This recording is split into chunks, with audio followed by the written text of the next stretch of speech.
Ignition sequence start. 6, 5, 4, 3, 2, 1, 0. Liftoff. We have a liftoff.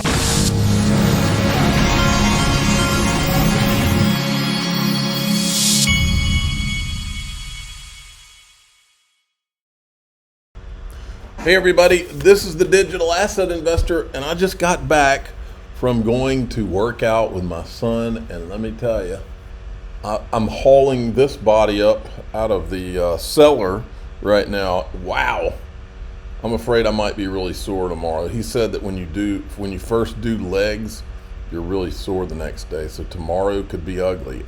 You could hear me whining and complaining tomorrow in tomorrow's video. Well, today is April Fool's Day. Today's the day where it's really better to just get off the internet because you don't know what you can and can't believe. But Tom Emmer made it clear what he was saying here.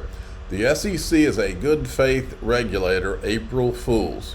Now, there shouldn't be anything in this video today that's April Fools. For instance, the largest XRP conference in the world is, I've been talking to Brad Combs this weekend. Ticket sales are going nuts.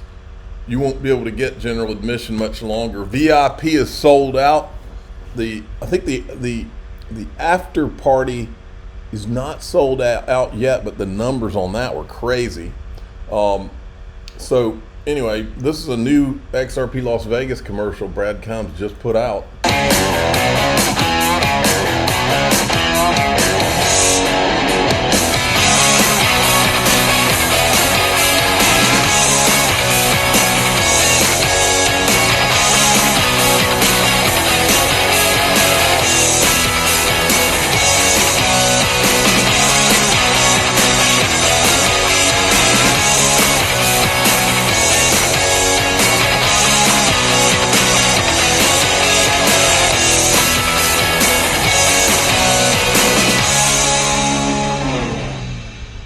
Alrighty, the links to that are going to be in the description of this video, and I've also got a discount.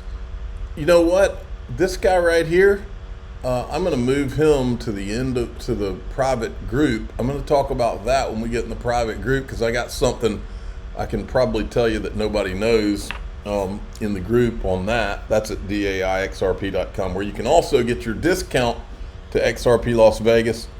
Here's my April Fool's joke, but not really. We won't really know until there is a reset and we have CBDCs. Until then, the herd will stay focused on the Bitcoin price. I have a feeling at some point there will be a let it live or let it die moment for Bitcoin. Here's Peter Schiff. This is from December 2023. I wanted to throw one thing out because before I came out, I was listening to Charles Payne talking about Bitcoin. Yeah. And your late buddy Charlie Munger is already rolling over in his grave with all this hype now that's coming out about Bitcoin. Yep, we're but looking at it right now. Gold is real. Bitcoin is fool's gold. 41,907 and climbing. Great to have you both. For now. Bitcoin was 41,000. Now, right now, everybody's focused on the price of Bitcoin and the halving and the herds moving in that direction. But I firmly believe, and I own about a Bitcoin and a half. I want Bitcoin to do well. I want it to go up. I want it to go crazy. I want them all to do well on a level playing field. But the fact that, with what I know, I'm not going to sit here and pretend like I don't think Bitcoin's a government operation. I think it's a specific operation to herd everybody into the digital world in something that they control. I believe that's why they put it out. I don't know if it was one government or a group of governments that decided to do it, but I think it's for the purpose, specifically for the purpose of herding you towards something other than physical gold. That is why I'm accumulating physical gold in XRP, one of the reasons. Here's Peter Schiff. Gold is continuing its record-breaking run tonight, rising another $18, breaking through 2,250. Gold is not just another commodity. This is significant rise, has meaning. Unfortunately, the warning bell gold is sounding is falling mainly on deaf ears. Folks, it's not deaf on my ears. I bought gold this weekend through my sponsor, Miles Franklin. The links are in the description of this. Give them code DAI Gold for the best prices. then this was Peter Schiff. I'm telling you, this guy, I think Peter Schiff took the wrong route.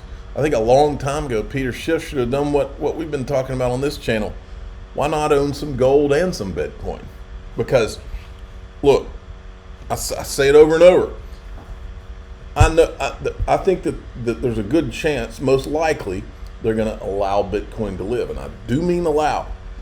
But there's also a chance they don't and wait until the reset, and then they get their CBDCs, and then they've used it for its purpose, and then they shut this thing down. And there's a lot of ways they could do it too.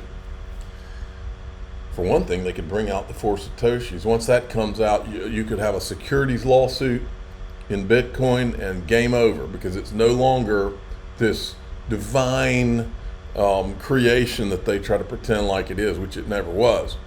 But here Peter Schiff says, as Squawk Box again ignored another record high gold price. So Squawk Box is ignoring gold. Anthony Pompliano was on air. You know, Anthony Pompliano, previously military intelligence, was on air claiming Bitcoin has no marketing department, despite his being a loyal soldier in an army of Bitcoin pumpers, and the irony of his making that claim on a network dedicated to Bitcoin promotion. Yes, he's right. Anthony Pompliano is wrong about that. Bitcoin totally has a marketing department. There's a reason. You think about all the people you have. You got a young ex-military guy. You got a young kid that wears hoodies, that doesn't have any furniture in his home, almost like they set it up to make him, to portray this kid, Jack Mallers, so he can identify with the young people about Bitcoin. Then you got a pretty face. You got Layla Halpern. She's a Bitcoin robot. And it's like there's about 10 or 20 of these characters that fill every little niche. I'm telling you, I can see around corners. That's exactly what's going on. Now, here's Anthony Pompliano, while Raoul Paul said, now think about this for a minute. XRP is really one of the only digital assets that is literally being used in real world finance right now. It's the only one with any real world utility, and the deer in the headlights, Anthony Pompliano, just owning Bitcoin or any of these other assets. And so to your point, there's a complexity. And he knows it. He knows Bitcoin isn't used for anything. It's just a matter of how many people they can convince to buy it. Of not only understanding where is usage happening, where developers, etc., but that doesn't always necessarily translate to the best returns either. So you have to really balance some of these things and kind of think through that complexity. I mean, XRP is another one. It has use. There's plenty of use, but it's not the best performing asset. It's a blockchain that gets used. Oh, if they were all pumping it with their Wall Street friends, it would already be to that point.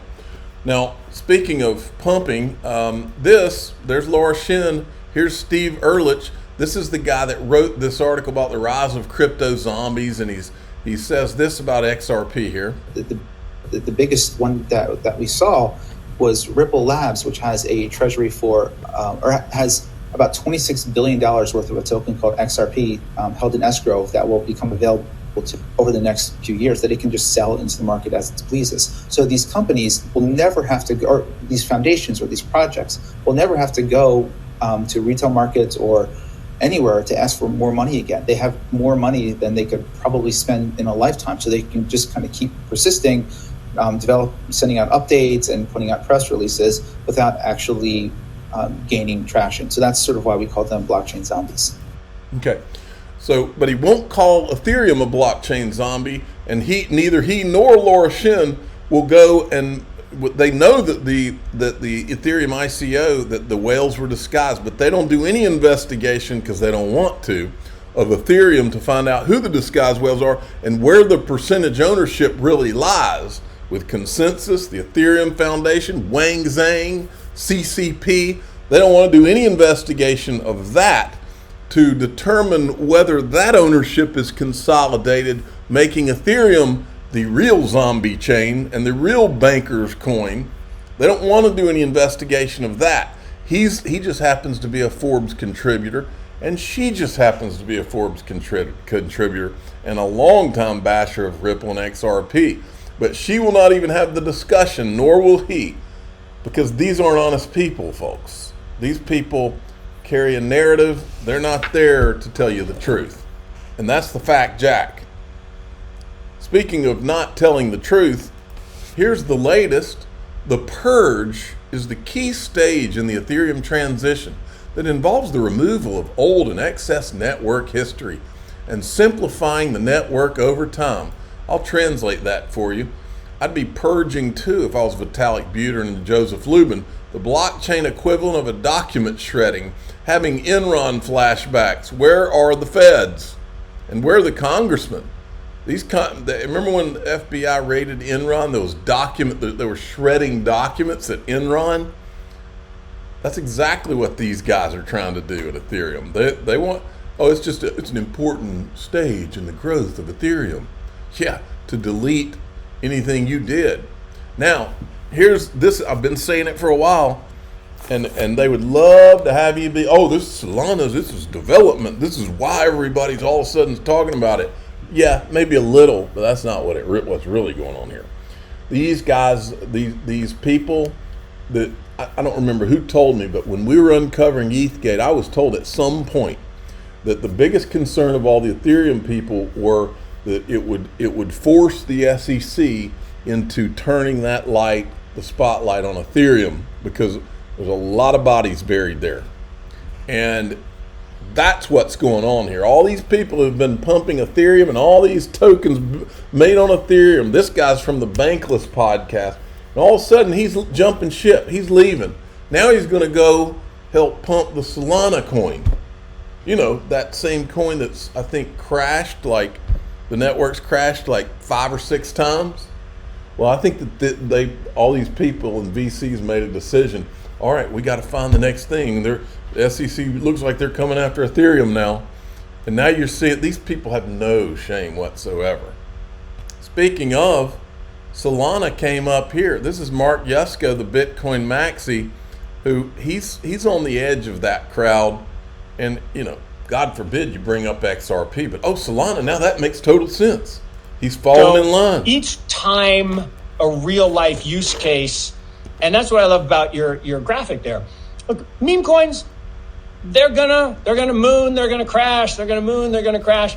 Knock yourself out, right?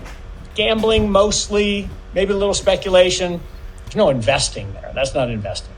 You want to invest in things like Avalanche, John Wu, amazing CEO, Gun, great founder. You want to invest in Ethereum, great.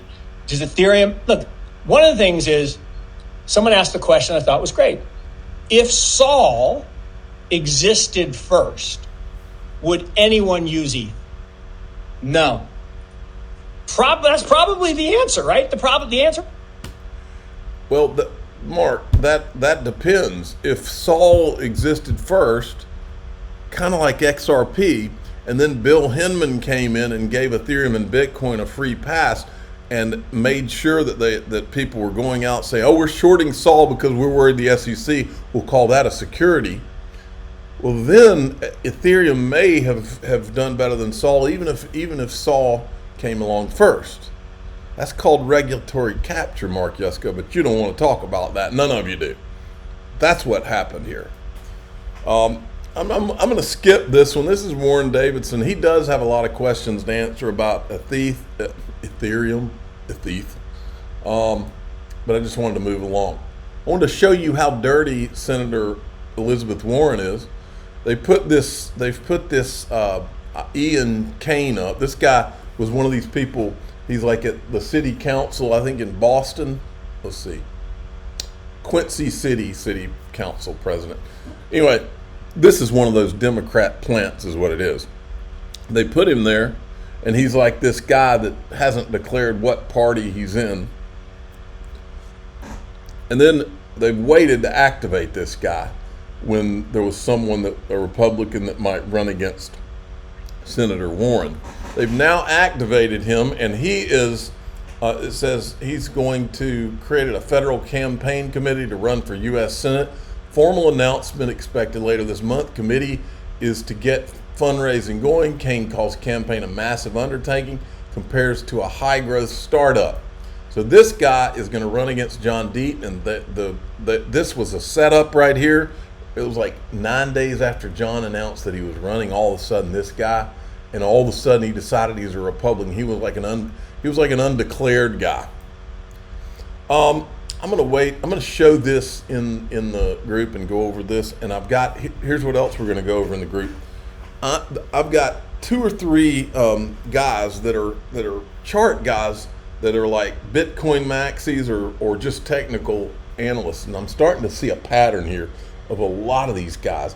And I want to show you, wait till you see what these guys are seeing for XRP that's coming. It's pretty exciting and wild, and it makes total sense. I'm the digital asset investor. I'm not an investment advisor. This is for entertainment purposes only. Please subscribe, hit the like button, tell your friends and family that away we go.